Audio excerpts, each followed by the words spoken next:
राखी के रिश्ते की बात चल रही थी। राखी बहुत सुंदर थी और उसने ग्रेजुएशन कर लिया था। उसकी शादी के कई प्रस्ताव आए थे। एक दिन उनके किसी रिश्तेदार ने एक फोटो और बायोडाटा भेजा। फोटो इतना अच्छा था कि राखी उस पर मर मिटी।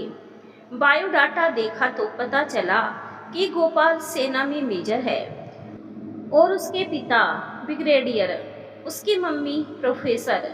प्रस्ताव सबको जच रहा था, लेकिन अड़चन एक ही थी कि गोपाल सेना में अफसर है। सेना में नौकरी के दौरान कभी भी कुछ भी हो सकता है। राखी ने तो जब से गोपाल का फोटो देखा था, उसी दिन से वह उसकी हो गई थी। जब राखी से उसकी राय पूछी गई तो उसने कहा, जीवन में जो मिलना होता है वह मिल जाता है और उतना ही मिलता है जितना मुकद्दर में होता है। सेना में काम करने वाले सभी लोग तो शहीद नहीं होते, और यदि मेरे मुकद्दर में विधवा होना लिखा ही है तो आजकल तो दुर्घटनाएं भी बहुत होती है, उनसे भी मैं विधवा हो सकती हूँ। सेना के अधिकारियों की जिंदगी एक अलग ही होती है, अतः मुझे तो इसमें कोई समस्या नजर नहीं आती है। अब तो अन्य किसी की आपत्तियों का कोई अर्थ ही नहीं रह गया था। शीघ्र ही दोनों का विवाह हो गया। हनीमून पर पेरिस घूमकर आए थे दोनों। राखी को ऐसा लगा कि इन 2 महीनों में ही उसने अपनी सारी जिंदगी जी ली थी। गोपाल इतना हंसमुख स्वभाव का होगा, यह उसने कल्पना भी नहीं की थी। राखी तो उसकी पुजारिन बन गई थी। 1 मिनट की भी जुदाई सहन नहीं कर पाती थी वह। कभी कभी तो उसकी मम्मी उसे छेड़ते हुए कहती कि हमने तुझे 21 वर्ष प्यार दुलार दिया, वो सब चंद दिनों में ही खत्म हो जाएगा, यह नहीं सोचा था।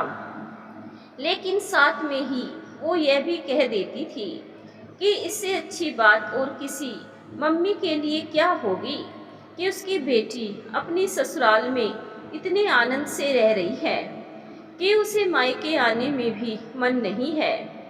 भगवान ऐसी ससुराल हर लड़की को दे। राखी की शादी को 7 साल हो गए थे। इसी बीच राखी को एक बेटी हुई।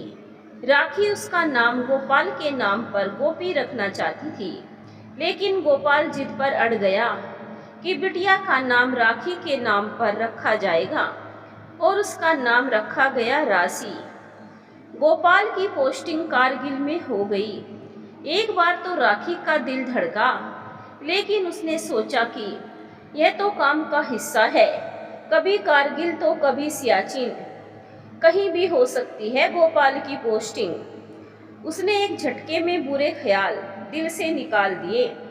कारगिल में ड्यूटी ज्वाइन करने के बाद जब गोपाल घर आया तो वह उससे ऐसे लिपट गई जैसे कोई बेल किसी पेड़ से लिपट जाती है। पूरे 1 महीने रहा था गोपाल इस बार। गोपाल ने उसे समझाया कि कारगिल में आतंकी हमले होते ही रहते हैं, भगवान ना करे कल को उसे कुछ हो जाए। तो राखी ने उसके होठों पर अपना हाथ रख दिया और उसको आगे कुछ भी कहने से रोक दिया। गोपाल ने जबरन उसका हाथ हटाकर 2 बातें कही और उन पर उससे वचन मांगे। एक, उसकी शहादत पर वह आंसू नहीं बहाएगी, और दूसरी, उसकी शहादत के बाद वह शादी करेगी। राखी ने केवल पहली बात पर ही वचन दिया, दूसरे को सिरे से नकार दिया। दोनों में खूब वाक युद्ध हुआ। पहली बार पर जीत गई राखी की हुई। गोपाल वापस कारगिल चला गया। इस बार राखी का दिल रह रहकर धड़क रहा था। रात में भी कई बार उसकी नींद खुल जाती थी। जब भी नींद खुलती, वह अपनी नन्ही सी बेटी राशि को अपनी बाहों में कस लेती और उसमें वह गोपाल का प्रतिबिंब देखती थी। अब वह अपनी सास और ससुर का भी पूरा ध्यान रखने लगी थी। उसकी सास भी कभी कभी कह देती थी कि तू तो अब मेरी सास की तरह मेरा ध्यान रखने लगी है। राखी आश्चर्य से पूछती कि पुराने जमाने में तो सास अपनी बहुओं को बहुत प्रताड़ित करती थी। फिर आपकी सास कैसे ये सब कर लेती थी? तो सास कहती कि मेरी सास कहती थी कि मेरा बेटा फौज में है और तूने ये जानकर भी मेरे बेटे को पसंद किया है। ये कोई छोटी बात नहीं है, बस तेरी इसी बात ने मेरा मन जीत लिया और अब तेरा ध्यान रखना मेरी जिम्मेदारी है। राखी सास बहू का ऐसा प्रेम देखकर दंग रह गई। दिन बड़ी तेजी से गुजर रहे थे कि एक दिन वह खबर आ गई जिसे कोई नहीं चाहता था। आतंकवादियों ने सेना के बेस कैंप पर रात में हमला कर दिया। गोपाल अलग भवन में था, लेकिन आतंकवादियों से मुकाबला करने उधर आ गया था। 6 आतंकवादी थे। गोपाल के साथ एक लेफ्टिनेंट भी था।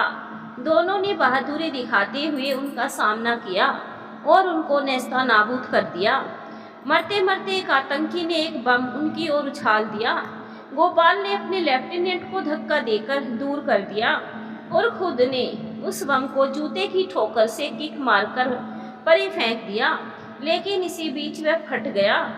गोपाल की उस टांग के परखच्चे उड़ गए और वह वहीं शहीद हो गया। जब यह दुखद समाचार घर पहुंचा तो गोपाल की मां बेहोश हो गई। पापा ने एम्बुलेंस बुलवा ली। राखी पर तो जैसे दुखों का पहाड़ टूट पड़ा। उसकी रुलाई आने वाली थी कि उसे अपना वह वायदा याद आ गया जो उसने गोपाल को किया था कि वह रोएगी नहीं। उसने बड़ी हिम्मत करके खुद को संभाला और राशि को अपनी बाहों में कसकर गोपाल का एहसास करती रही। इससे उसे बड़ा साहस मिला और अब उसने अपनी सास को भी संभाल लिया। इतने में राखी के मम्मी पापा भी आ गए और राखी की बहादुरी देखकर दंग रह गए। अब घर में एक भी सदस्य के आंसू नहीं आ रहे थे। गोपाल की शहादत का सम्मान करना ही उन सबका उद्देश्य रह गया था। अगले दिन गोपाल का पार्थिव शरीर आ पहुंचा। राखी ने गोपाल के मुख को देखा और एकटक देखती रह गई। उसने अपने होठ गोपाल के होठ पर रखे और उसे महाप्रयाण की इजाजत दे दी। अंतिम संस्कार नन्ही राशि के हाथों से कराया गया। नेपथ्य में जोर जोर से नारे गूंज रहे थे, जब तक सूरज चांद रहेगा गोपाल तेरा नाम रहेगा। इस घटना के कई साल बाद गोपाल के मम्मी पापा और राखी के मम्मी पापा ने राखी को दूसरी शादी के लिए बहुत कहा, मनाया, लेकिन वह टस से मस नहीं हुई। राशि को भी सेना में अफसर बनाने का एकमात्र उद्देश्य रह गया था उसका।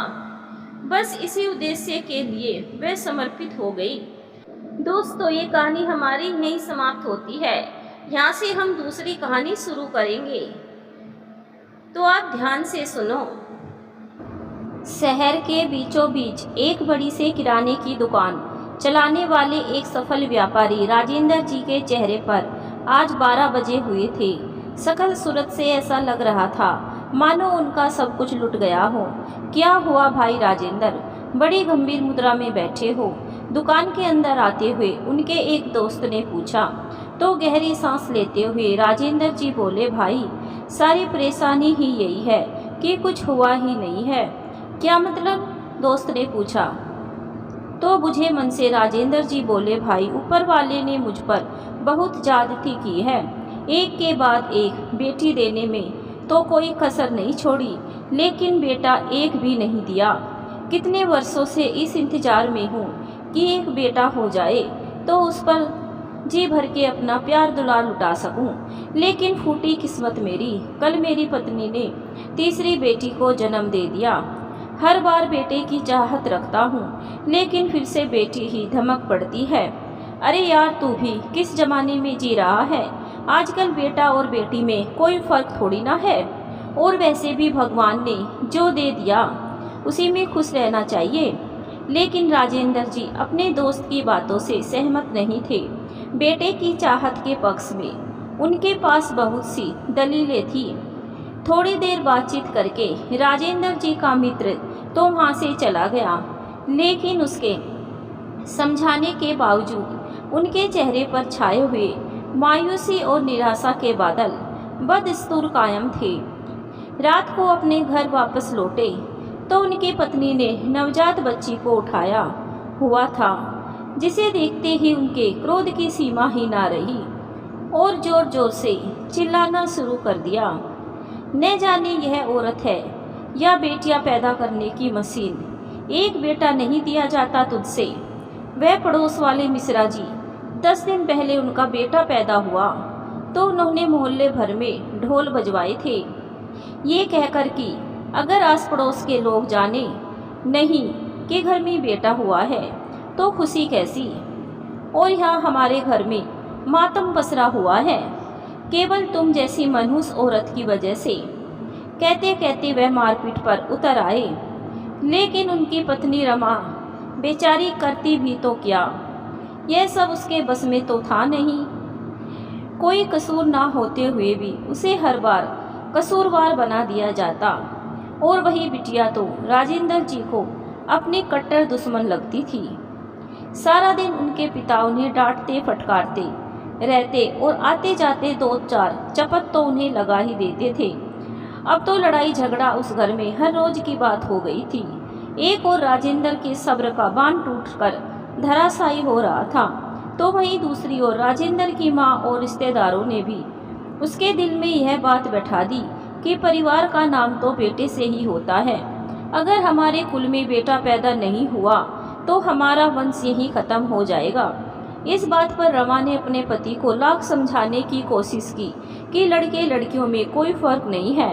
अगर लड़कियों को भी अच्छी शिक्षा दी जाए तो वे भी कुल का नाम रोशन कर सकती हैं। लेकिन वो बोला, बेटियों की तुलना बेटों से कभी नहीं की जा सकती। बेटियों को तो आखिर अपने ससुराल जाकर चूल्हा चौका ही संभालना है। इसीलिए बेटियों की पढ़ाई पर पैसा खर्च करना बेवकूफ़ी है, जबकि बेटे खानदान को आगे बढ़ाते हैं, बुढ़ापे में भी साथ निभाती है। ऐसा कहते हुए उसने रमा की बात को सिरे से खारिज कर दिया। और फिर आखिरकार एक दिन ऐसा आया जब राजेंद्र ने रमा के साथ अपने रिश्ते के अस्तित्व को पैरों तले रोन दिया और अपने बेटे की चाहत को पूरा करने के लिए दूसरी शादी करके एक गरीब घर की लड़की रेखा को अपनी पत्नी बनाकर घर ले आया। यह देखकर रमा की हैरानी का ठिकाना ना रहा। जिस पति को वह आज तक अपना भगवान मानती थी, उसकी यह करतूत देखकर रमा के दिल के टुकड़े टुकड़े हो चुके थे। लेकिन इतना भी अभी काफ़ी नहीं था। रेखा को मालकिन का दर्जा दे दिया गया और रमा उस घर में महज एक काम वाली बाई बनकर रह गई। रेखा भले ही गरीब परिवार की लड़की थी, परंतु सुंदरता की बहुत धनी थी। अब तो राजेंद्र को शादी के बाद केवल रेखा ही दिखाई देती थी। आए दिन उसके लिए नई नई साड़ियाँ लाना, उसे घुमाने ले जाना उसका रोज का काम बन गया था। अपनी पहली पत्नी और बेटियों को तो वह जैसे भूल ही चुका था और वही अपनी सौतन के इशारों पर नाचना ही रमा की किस्मत बनकर रह गया था। फिर एक दिन रेखा गर्भवती हो गई। अब तो राजेंद्र की माँ ने रमा को उसके पास जाने से भी मना कर दिया, यह कहकर कि उसका मनहूस साया उनकी प्यारी बहू रेखा पर ही ना पड़े तो ही अच्छा है। इस बात से रमा के दिल को बहुत ठेस पहुंची और उसकी आंखों से आंसुओं के 2 बूंदें ढुलककर उसके गालों पर आ गई। तभी रमा की बड़ी बेटी बोली, क्यों दादी, आप हमेशा हमारी माँ को मनहूस क्यों कहती है? वह मनहूस नहीं है, बहुत अच्छी है। बेटी की यह बात राजेंद्र के कानों में पड़ गई और उसने तुरंत आकर अपनी बेटी को जोरदार तमाचे जड़ दिए। यह दृश्य देखकर तो रमा को अपने दिल पर बरछी चलने जैसा एहसास हो रहा था। वह दौड़कर अपनी बच्ची का बचाव करने लगी तो उसका पति बोला, एक बात कान खोलकर सुन लो, इस घर में रहना है तो वैसा ही करना होगा जैसा माँ कहती है, नहीं तो निकल जाओ इस घर से अपनी मनहूस सूरत लेकर। कोई ज़रूरत नहीं है तुम लोगों की यहाँ पर। हर रोज अपमान के घूंट पीते पीते रमा भी थक चुकी थी। उसकी सहन शक्ति अब समाप्त हो चुकी थी। अपने आत्मसम्मान की रक्षा के लिए आज उसने उस घर की दहलीज से बाहर कदम रखने का फैसला ले लिया और अपनी बेटियों को लेकर वहां से तुरंत निकल गई। किसी ने उसे रोकने की जहमत भी नहीं उठाई, बल्कि वे लोग तो उससे और उनकी तीनों बेटियों से छुटकारा पाना ही चाहते थे। पति के घर से निकलने के बाद रमा अपनी बच्चियों को लेकर अपने मायके चली गई। उसके मायके में केवल उसकी बूढ़ी माँ ही थी। रमा अपने माता पिता की इकलौती संतान थी और कुछ समय पहले ही उसके पिता सुरक्षित हार गए थे। जीवन यापन के लिए उसकी माँ ने अपने घर का एक हिस्सा किराए पर दिया हुआ था। रमा पढ़ी लिखी तो अधिक नहीं थी, परंतु सिलाई कढ़ाई का हुनर जानती थी। इसीलिए अपनी बच्चियों का पालन पोषण करने के लिए उसने घर पर रहते हुए सिलाई कढ़ाई का काम करना शुरू किया और साथ ही आसपास की लड़कियों को सिलाई कढ़ाई सिखाने भी लगी। उसने ठान लिया था कि वो अपनी बेटियों को अच्छी शिक्षा देकर उन्हें उनके पैरों पर खड़ा करेगी। उधर रमा के घर से निकलने के साथ ही राजेंद्र की दुकान का काम कम होने लगा, परंतु बैंक में अच्छा खासा पैसा था, जिसके बलबूते घर का खर्च ज्यों का त्यों चलता रहा। धीरे धीरे दिन यूं ही बीतने लगे। अब राजेंद्र और उसकी माँ दिन रात भगवान से बेटे के लिए प्रार्थना करते। राजेंद्र की माँ अपनी पहचान के किसी पंडित को बुला कर ले आई और उनके कहने पर तरह तरह के पूजा पाठ अनुष्ठान और न जाने कितने ही तरह के व्रत अपनी बहू रेखा से करवाए। और आखिर वह दिन आ ही गया जिसका उन लोगों को बेसब्री से इंतजार था। इस बार राजेंद्र को पुत्र धन की प्राप्ति हो ही गई।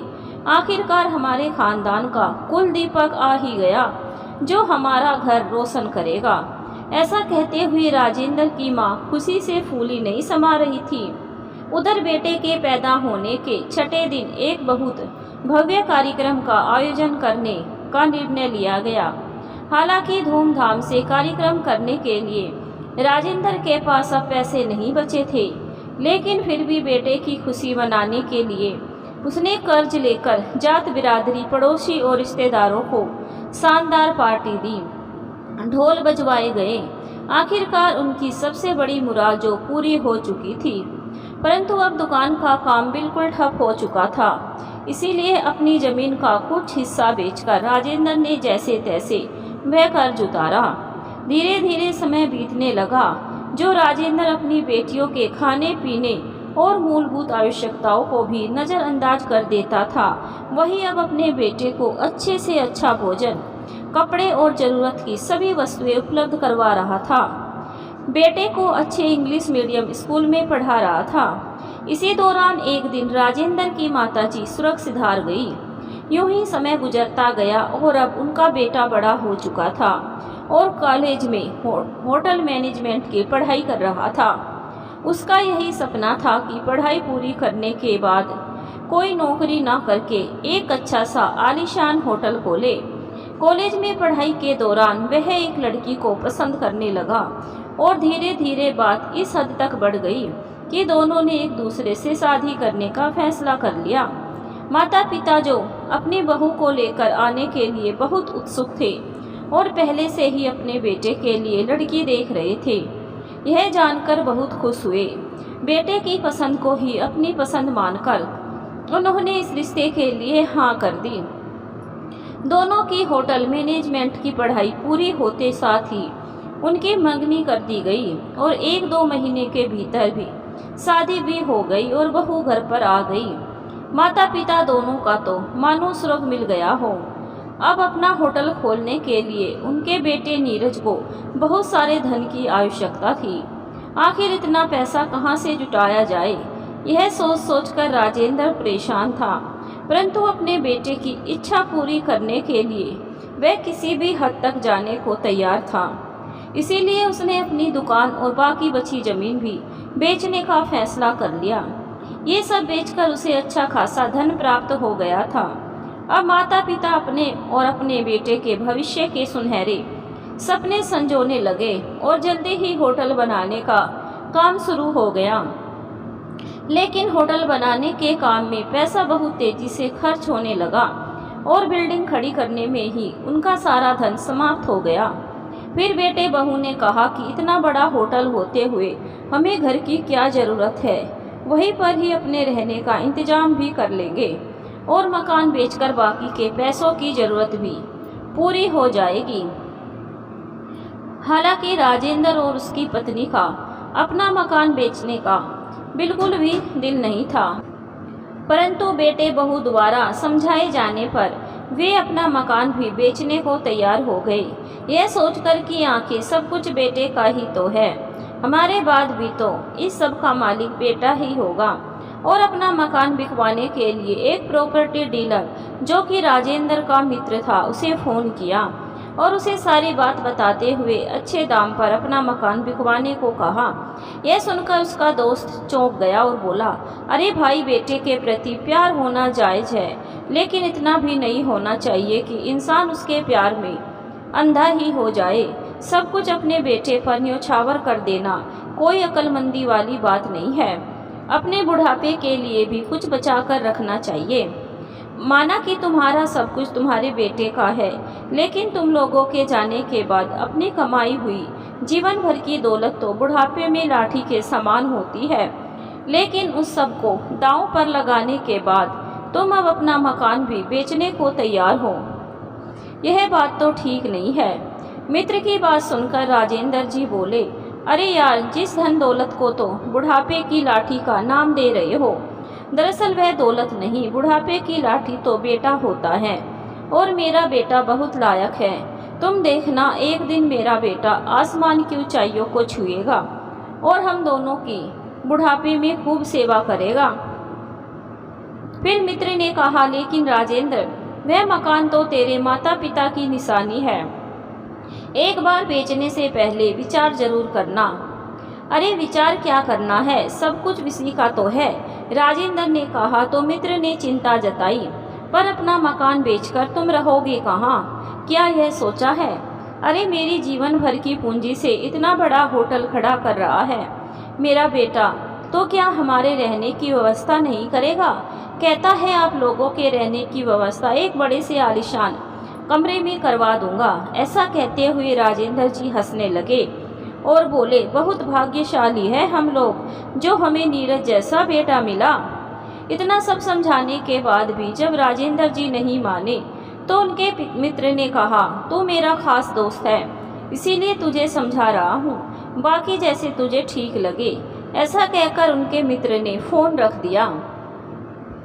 कुछ समय बाद राजेंद्र जी का मकान भी बिक गया और बाकी के थोड़े बहुत खर्च पूरे करने के लिए उनकी पत्नी ने के गहने भी होटल बनकर तैयार हो गया और सुमुहूर्त देखकर होटल का उद्घाटन भी कर दिया गया और माता पिता दोनों अपने बेटे बहू के साथ हमेशा के लिए उस होटल में रहने आ गए। अपना सारा कुछ लुटाकर भी बेटे के प्रेम में पड़े राजेंद्र और रेखा अपने बेटे की कामयाबी के लिए बहुत खुश थे। होटल में कुल मिलाकर 11 कमरे थे, जिनमें से एक कमरा नीरज ने अपने माता पिता को रहने के लिए दे दिया, जबकि एक बड़ा ही आलीशान कमरा उसने अपने और अपनी पत्नी के लिए अलग से बनवाया था, जिसमें सुख सुविधा की हर वस्तु उपलब्ध थी। नीरज और उसकी पत्नी काउंटर पर बैठने लगे, जबकि अपने माता पिता राजेंद्र जी को नीरज ने वेटर्स पर नज़र बनाए रखने और उनके कामकाज को सुव्यवस्थित तरीके से चलाने की जिम्मेदारी दी। सुबह सुबह सब्जी मंडी जाकर सब्जियां खरीदने और मार्केट से रसोई का राशन लाने की जिम्मेदारी भी राजेंद्र जी की ही दे दी गई। लेकिन अब एक परेशानी यह खड़ी हो गई कि खाना बनाने के लिए कोई बढ़िया सा शेफ नहीं मिल रहा था, और यदि कोई शेफ मिला भी तो उसने अपनी तनख्वाह मांगी कि सुनकर नीरज और उसकी पत्नी के होश ही उड़ गए। आखिरकार मन मसोस कर वे लोग एक शेफ को ज़्यादा तनख्वाह देने के लिए राजी हो गए और उसे नौकरी पर रख लिया। सब कुछ सुव्यवस्थित तरीके से चलने लगा। कभी कभार शेफ छुट्टी पर होता तो रेखा जी सारी रसोई संभाल लेती। इधर नीरज और उसकी पत्नी यह देखकर हैरान थे कि जिस दिन खाना उनकी माँ बनाती तो लोग उंगलियां चाट चाट कर खाते और खाने की खूब तारीफ करते। यह देखकर बहू के मन में एक खुरापाती आइडिया आया। वह रसोई घर में आ गई और शेफ को खाना ठीक से न बनाने पर डांटने लगी और कहा सुनी होने पर उसे काम से निकाल दिया। लेकिन अब नीरज यह सोचकर परेशान हो गया कि शेफ का इंतजाम कहाँ से किया जाए। फिर उसकी पत्नी बोली, सुनिए जी, आपकी माँ दिन भर बैठे बैठे क्या करती है? जब तक कोई अच्छा सा शेफ नहीं मिलता तो क्यों ना माँ जी से ही खाना बनवा लिया करे। खाना तो वह बहुत अच्छा बनाती है और वैसे भी शेफ को उसकी मुँह मांगी तनख्वाह देंगे तो हमारे खाने के ही लाले पड़ जाएंगे। जबकि माँ जी से खाना बनवाएंगे तो उनकी मदद करवाने के लिए एक हेल्पर रख लेंगे। हेल्पर तो कम तनख्वाह में मिल जाएगा। बात तो तुम सही कह रही हो, मैं माँ जी से बात करता हूँ। ऐसा कहकर नीरज अपनी माँ के पास गया और उदासी भरे स्वर में बोला, माँ, एक बहुत बड़ी परेशानी खड़ी हो गई है। क्या हुआ बेटा, क्या परेशानी है? रेखा ने कहा।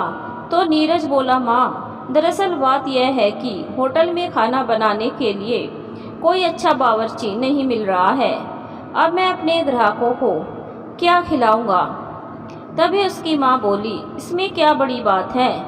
जब तक कोई अच्छा बावर्ची नहीं मिलता तब तक मैं खाना बना देती हूँ। इतना सुनते ही नीरज खुशी से झूम उठा और बोला, यह हुई ना बात। मुझे मालूम था कि मेरी माँ झट से मेरी परेशानी हल कर देगी। और वैसे भी जितना लजीज खाना मेरी माँ बनाती है उतना स्वादिष्ट तो बड़े से बड़ा सेब भी नहीं बना सकता है। पता है माँ, आपके हाथों का अचार खाकर तो हमारे ग्राहक उंगलियां चाटते रह जाते हैं। इतना सुनते ही रेखा बहुत खुश हो गई और मुस्कुराते हुए बोली, अच्छा, मेरे हाथ की बनी चीज़ें लोगों को इतनी पसंद आती हैं। ठीक है बेटा, मैं सारा खाना बना दूंगी। आखिरकार होटल हमारा अपना ही तो है। यह सारी बातें सुनकर राजेंद्र जी बोले, और नहीं तो क्या, होटल हमारा है तो हमें काम करने में भला क्या ऐतराज हो सकता है।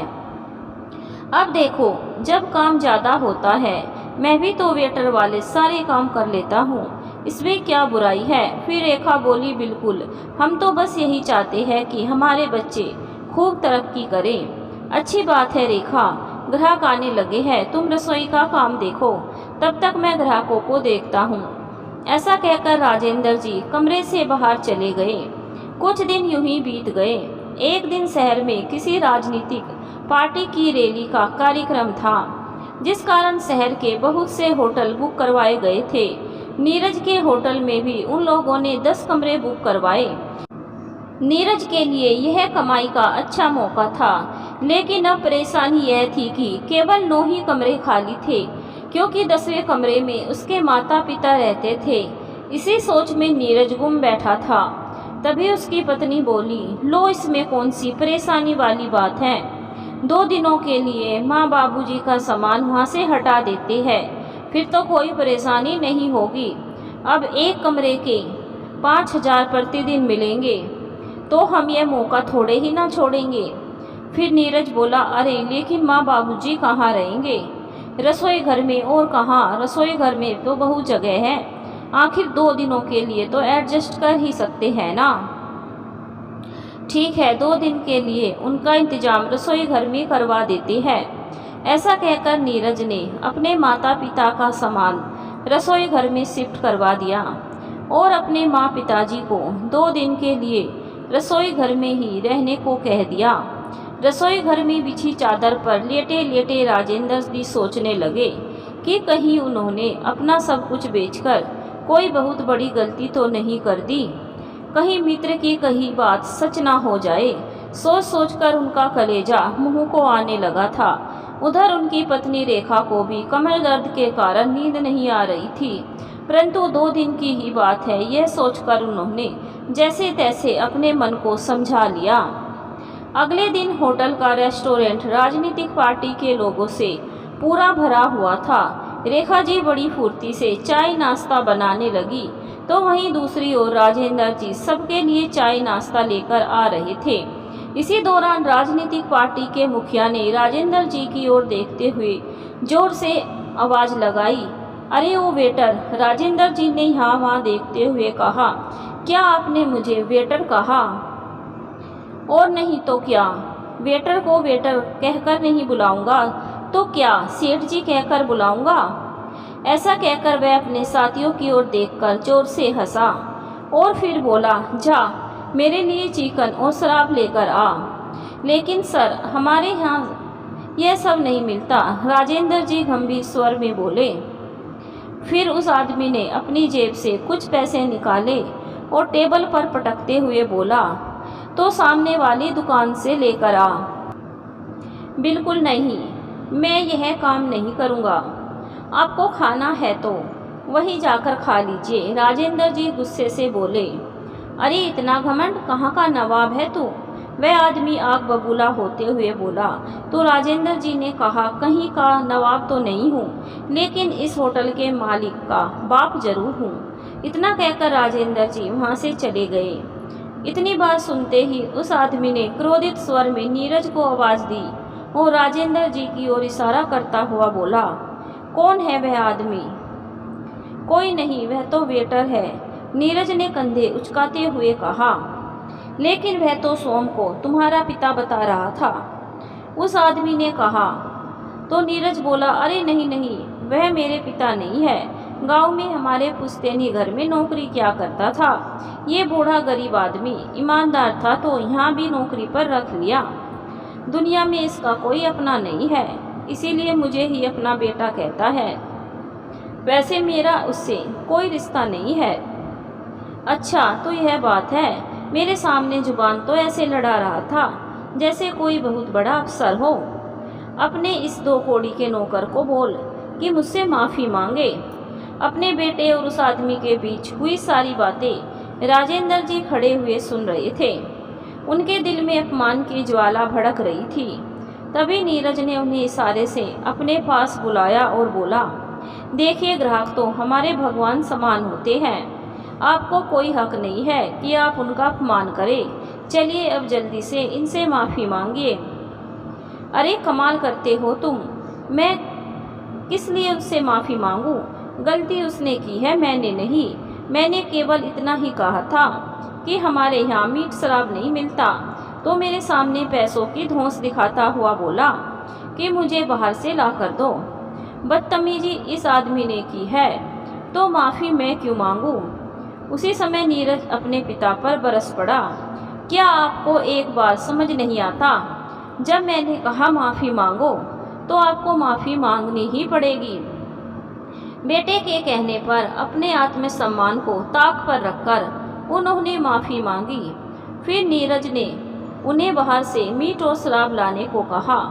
अपमान के कड़वे घूंट पीते हुए चुपचाप मीट और शराब लेने चले गए, लेकिन मन ही मन बहुत से विचार चल रहे थे।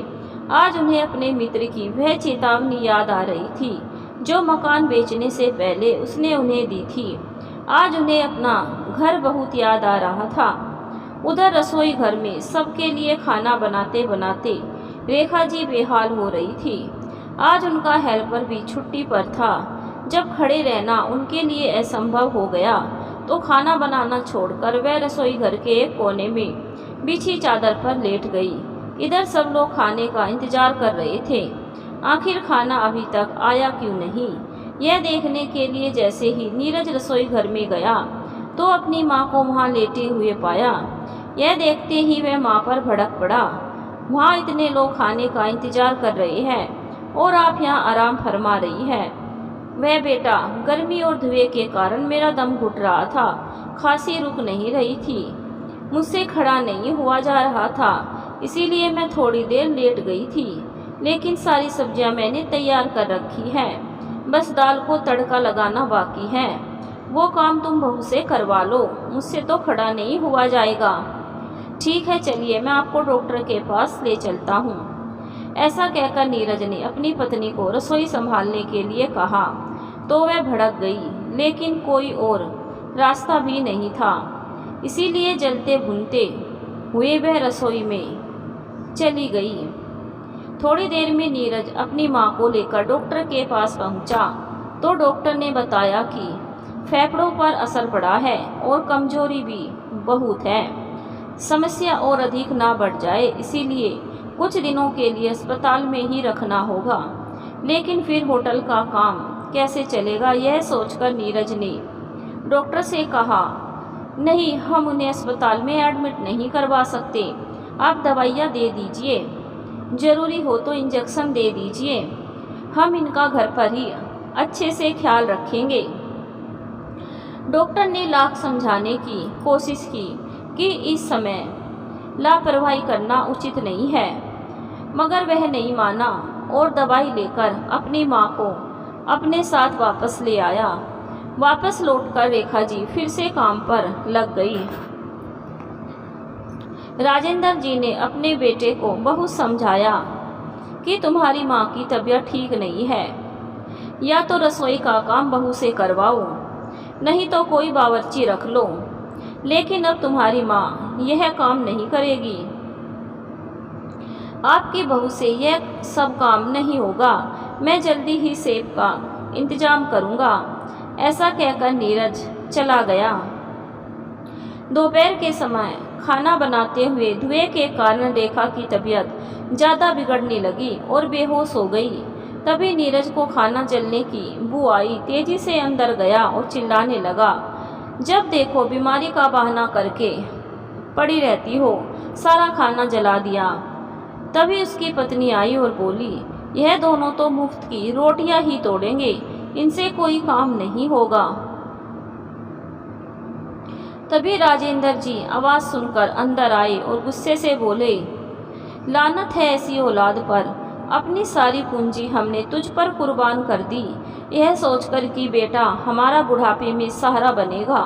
लेकिन तुमने तो हमें यहाँ नौकर बना कर रख दिया। नौकर कहना भी शायद गलत होगा, हम तो यहाँ बंधुआ मजदूर बनकर रह गए हैं।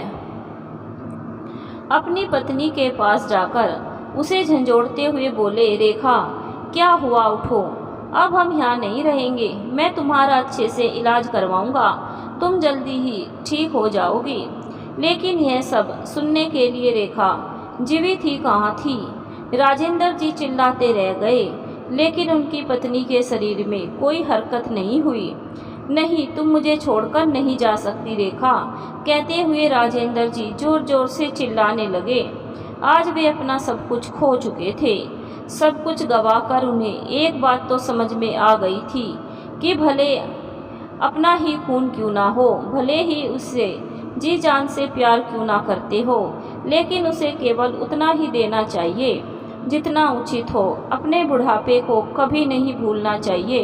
बुढ़ापे में तो खुद का शरीर ही खुद को दगा दे देता है। सोचते सोचते राजेंद्र जी की आंखों से फिर से आंसू बह निकले।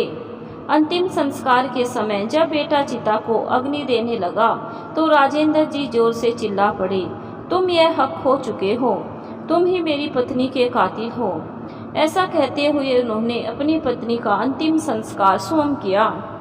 फिर रोते हुए बोले, चंद पैसों के लालच में आकर तुम्हें अपनी ही माँ को मार डाला, लेकिन मैं अपनी पत्नी को इंसाफ दिलाकर रहूँगा। मैं पुलिस स्टेशन जाऊँगा और तेरी सारी करतूतों के बारे में बताऊँगा। ऐसा कहकर राजेंद्र जी वहाँ से तेजी से निकल गए। जेब में एक फूटी कौड़ी भी नहीं थी, इसीलिए पैदल ही चलने लगे। काफ़ी दूरी तय करके हाँफते हुए पुलिस स्टेशन पहुँचे और जाकर अपने बेटे के खिलाफ शिकायत की, लेकिन वहाँ उनकी कोई सुनवाई नहीं हुई। उनके बेटे ने फ़ोन करके पैसों का लालच देकर मामले को रफा दफा करने को कह दिया था।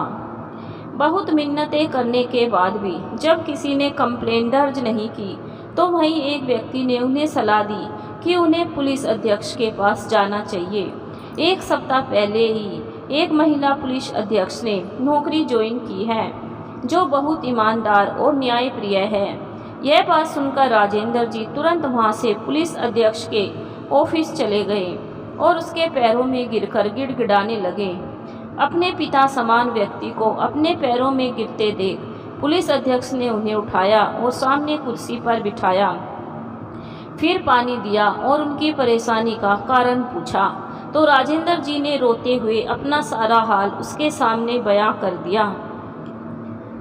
अभी यह सब बातें चल ही रही थी कि दरवाजे से एक औरत टिफिन लेकर अंदर आई और पुलिस अध्यक्ष के पास रखते हुए बोली, तू भी ना बिटिया, सुबह सुबह भूखे पेट ही चली आई, अपनी सेहत का भी ध्यान रखा कर, अब सारा काम छोड़कर सबसे पहले खाना खा ले। फिर पुलिस अध्यक्ष बोली, माँ तुम्हें आने की क्या ज़रूरत थी, ड्राइवर के हाथ भेज देती। माँ बेटी में यह सब बातें चल रही थी कि तभी राजेंद्र जी की नज़र पुलिस अध्यक्ष की माँ के चेहरे पर गई और देखते ही वह तो जैसे सुन ही रह गए, क्योंकि वह औरत और कोई नहीं उनकी पहली पत्नी रमा थी। फिर उन्होंने गौर से पुलिस अध्यक्ष की ओर देखा तो उनकी हैरानी का ठिकाना ना रहा। वह तो उनकी अपनी ही बेटी थी। इतने में उनकी पहली पत्नी रमा भी उन्हें पहचान चुकी थी, पर उनकी ऐसी हालत देखकर उसका कलेजा मुंह को आने लगा। खुद को संभालते हुए रमा ने अपने पति के पैर छुए। इतने वर्षों बाद पिता को देखकर उनकी बेटी की आंखों में भी आंसू भर आए। फिर राजेंद्र जी रमा के आगे हाथ जोड़ते हुए बोले, मुझे माफ़ कर दो रमा, मुझसे बड़ी भयंकर भूल हो गई। शायद इस भूल की सजा ही भगवान मुझे दे रहा है। अपने बेटे की चाहत में मैंने अपनी बेटियों को उनके हिस्से का प्यार नहीं दिया, बस प्रताड़ित ही करता रहा, यहाँ तक कि मैं उनकी पढ़ाई के खिलाफ भी था। कहते कहते राजेंद्र जी सिसकियाँ भरते हुए हाँफने लगे और फिर बोले, जिन बेटियों को मैंने ठोकरें खाने के लिए छोड़ दिया था, वह बेटियां आज बुलंदियों के शिखर को छू रही हैं। अपनी माँ की उचित परवरिश और मार्गदर्शन पाकर खानदान का नाम रोशन कर रही है। अपनी लक्ष्मी जैसी बेटियों को धुतकार कर जिस बेटे के लिए मैंने दूसरी शादी की थी, आज उसी बेटे ने मुझे कहीं का नहीं छोड़ा। तुमने मुझे कितना समझाया था रमा, लेकिन मैं ही अंधा हो गया था। सोचता था कि बेटा ही बुढ़ापे की लाठी होता है। जिस बुढ़ापे के लाठी के लिए मैंने तुम लोगों के साथ अन्याय किया, उस लाठी ने तो मेरा ही सिर फोड़ डाला। हो सके तो मुझे माफ़ कर देना रमा। ऐसा कहते कहते राजेंद्र जी अपनी पत्नी के पैरों में गिर गए। उनके हृदय को ऐसा आघात पहुंचा कि उसी समय उन्होंने अपने प्राण त्याग दिए। पत्नी और बेटी ने उन्हें उठाना चाहा, लेकिन वह तो इस दुनिया से कूच कर चुके थे। शायद बेटियां भविष्य में अपने पिता को इंसाफ दिला पाए, परंतु आज भगवान का न्याय तो हो चुका था।